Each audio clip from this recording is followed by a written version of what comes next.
रूस के राष्ट्रपति व्लादिमीर पुतिन भारत के दौरे पर हैं। उनके इस दौरे को पूरी दुनिया में कवर किया जा रहा है। इस बीच पुतिन ने एक ऐसा बयान दिया जो पश्चिमी देशों में वायरल हो गया है। पुतिन के इस बयान से पश्चिम की दुनिया को मिर्ची लग सकती है। पुतिन के बयान से ऐसा लगता है कि जैसे उनकी नजर में अब पश्चिमी देशों में कोई दम नहीं रहा। भविष्य भारत और चीन जैसे देशों का है।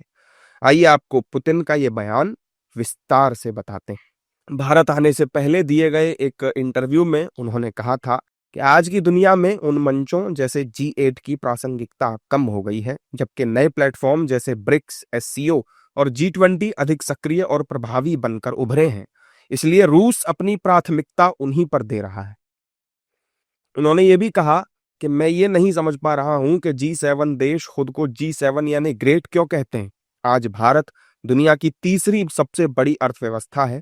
मुझे ये थोड़ा अजीब लगता है। हालांकि ठीक है, उनका अधिकार है।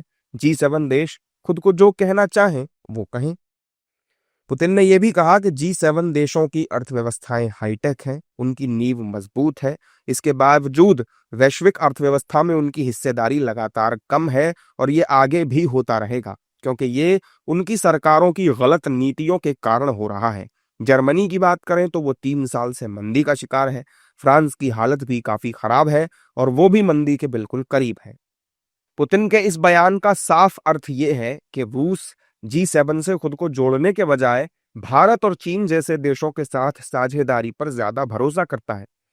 यह आपको बता दें कि रूस 2014 से पहले G7 का हिस्सा हुआ करता था। तब उस समय इस ग्रुप को G8 के नाम से जाना जाता था, लेकिन जब रूस ने यूक्रेन के क्रीमिया पर हमला किया था, तब उसे इस ग्रुप से निकाल दिया गया था और फिर यह ग्रुप G7 बन गया। अमेरिका में कई बार रूस को फिर से इस ग्रुप में शामिल करने की मांग उठी और ट्रंप ने भी इसका समर्थन किया, लेकिन अब पुतिन ने साफ कह दिया है कि G7 में शामिल होने का उनका कोई इरादा नहीं है।